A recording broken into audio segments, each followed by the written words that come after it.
ఆర్థిక మంత్రి నిర్మలా సీతారామన్ గురువారం ప్రభుత్వ బడ్జెట్ ప్రసంగంలో భారతదేశ వృద్ధిని పెంచడానికి ఆర్థిక సంస్కరణలు అమలు చేస్తున్నట్లు చెప్పారు. ఇది మే నాటికి జరగనున్న 2024 లోక్సభ ఎన్నికలకు ముందు చివరిది. 2024-25 మధ్యంతర బడ్జెట్ భారతీయ జనతా పార్టీకి ఆర్థిక మేనిఫెస్టోగా పరిగణించబడుతోంది. 2024-25లో భారతదేశ మూలధన వ్యయం 11% పెరిగి 11.11 లక్షల కోట్ల రూపాయలకు లేదా జీడీపీలో 3.4%కి చేరుకుందని నిర్మలా సీతారామన్ గురువారం తెలిపారు.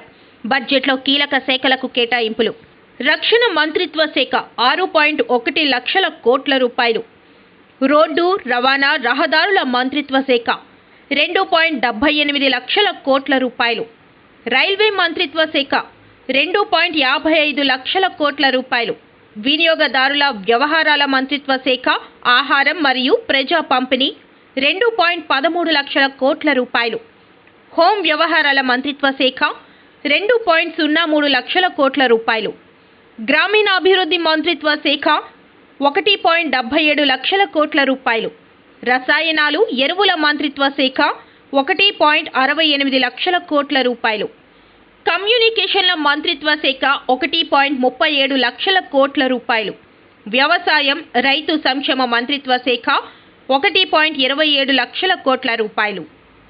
SHG's economic landscape with empowerment and self-reliance. Honorable Speaker sir, their success has assisted nearly 1 crore women to become Lakpati Didi already. They are an inspiration to others. Their achievements will be recognized through honoring them.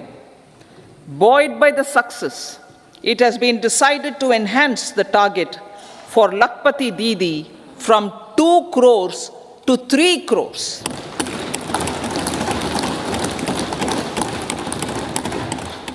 Technological changes, new age technologies and data are changing the lives of people and businesses.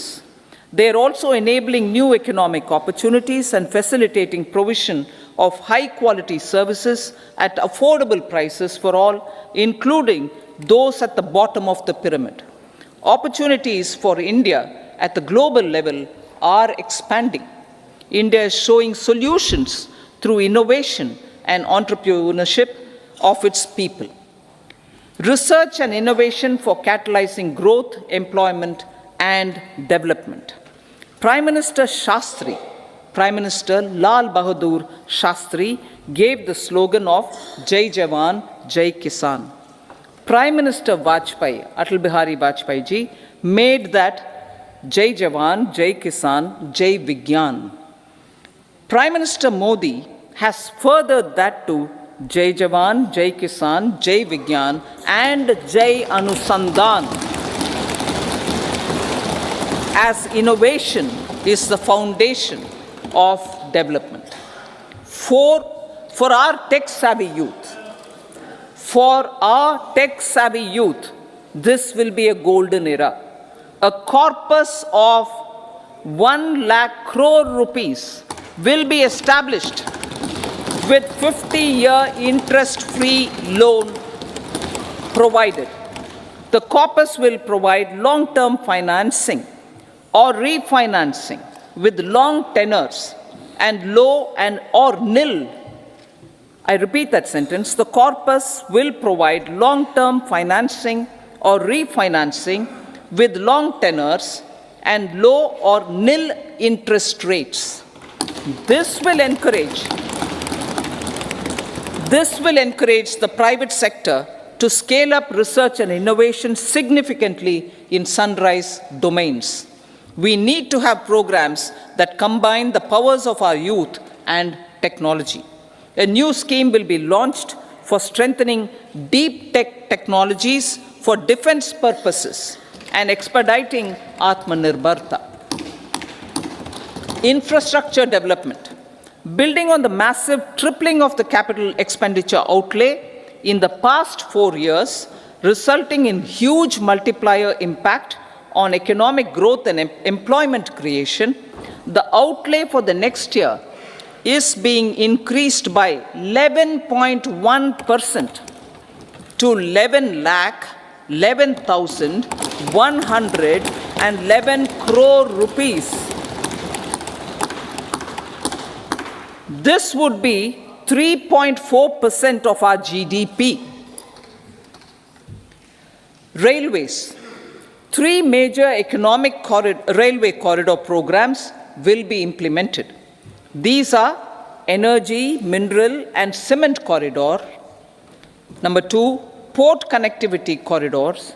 And number 3, high traffic density corridors. The projects have been identified under the PM Gati Shakti for enabling multimodal connectivity. They will improve logistics efficiency and reduce cost. The resultant decongestion of the high traffic corridors will also help in improving operations of passenger trains, resulting in safety and higher travel speed for passengers. Together with dedicated freight corridors, these 3 economic corridor programs will accelerate our GDP growth and reduce logistic costs.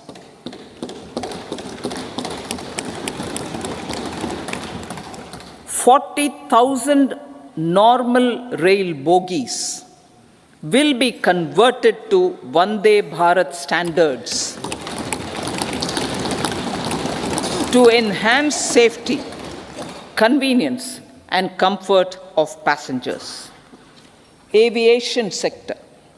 The aviation sector has been galvanized in the past 10 years. Number of airports have doubled to 149. Rollout of air connectivity to Tier 2 and Tier 3 cities under UDAN scheme has been widespread. 517 new routes are carrying 1.3 crore passengers. Indian carriers have proactively placed orders for over 1,000 new aircrafts. Expansion of existing airports and development of new airports will continue expeditiously. Metro and Namo Bharat. We have a fast expanding middle class and rapid urbanization is taking place. Metro Rail and Namo Bharat can be the catalyst for the required urban transformation. Expansion of these systems will be supported in large cities, focusing on transit-oriented development. Green energy. Towards meeting our commitment for net zero by 2070, the following measures will be taken. Viability gap funding will be provided for harnessing offshore wind energy potential for initial capacity of 1 gigawatt. Coal gasification and liquefaction capacity of 100 metric tons will be set up by 2030.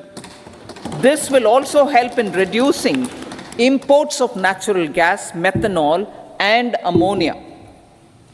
Phased mandatory blending of compressed biogas in compressed natural gas for transport and piped natural gas for domestic purposes will be mandated. Financial assistance will be provided for procurement of biomass aggregation machinery to support collection.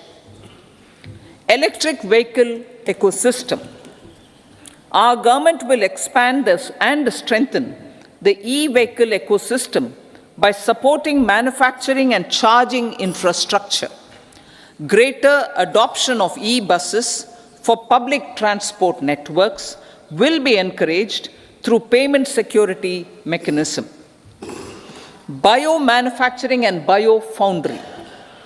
For promoting green growth, a new scheme of biomanufacturing and biofoundry will be launched. This will provide environment-friendly alternatives such as biodegradable polymers, bioplastics, biopharmaceuticals, and bioagri inputs. This scheme will also help in transforming today's consumptive manufacturing paradigm to the one based on regenerative principles. Blue Economy 2.0. For promoting climate resilient activities for Blue Economy 2.0, a scheme for restoration and adaptation measures and coastal aquaculture and mariculture with integrated and multi-sectoral approach will be launched. Comprehensive development of tourist centers. The success of organizing G20 meetings in 60 places presented diversity of India to global audience. Our economic strength has made the country an attractive destination for business and conference tourism. Our middle class also now aspires to travel and explore. Tourism, including spiritual tourism, has tremendous opportunities for local entrepreneurship. States will be encouraged to take up comprehensive development of iconic tourist centers, branding and marketing them at global scale. A framework for rating of the centers based on quality of facilities and services will be established. Long-term interest-free loans will be provided to states for financing such development on matching basis. To address the emerging fervor for domestic tourism, Honorable Speaker, sir, projects for port connectivity, tourism infrastructure, and amenities will be taken up on our islands, including Lakshadweep. This will help in generating employment also. Promoting investments. The FDI inflow during 2014 to 23 was $596 billion, marking a golden era. That is twice the inflow during 2005 to 14. For encouraging sustained foreign investment, we are negotiating bilateral investment treaties with our foreign partners in the spirit of First Develop India. FDI is First Develop India. Reforms in the states for Vikasit Bharat. Many growth and development enabling reforms are needed in the states for realizing the vision of Vikasit Bharat.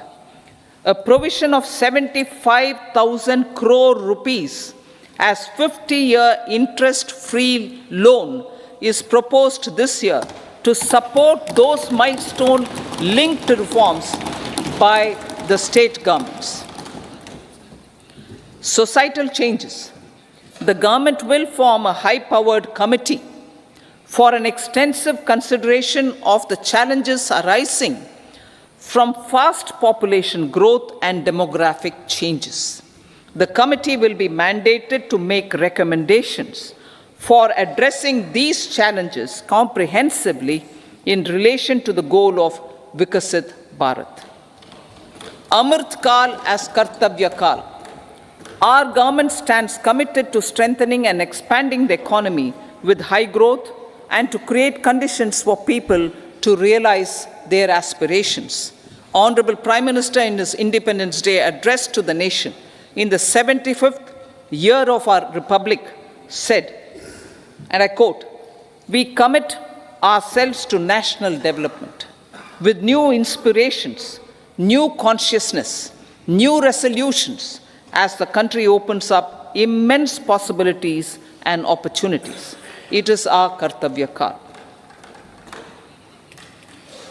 Unquote. Every challenge of the pre-2014 era was overcome through our economic management and our governance. These have placed the country on a resolute path of sustained high growth. This has been possible through right policies, true intentions, and appropriate decisions. In the full budget in July, Honorable Speaker, our government will present a detailed roadmap for our pursuit of Vikasit Bharat.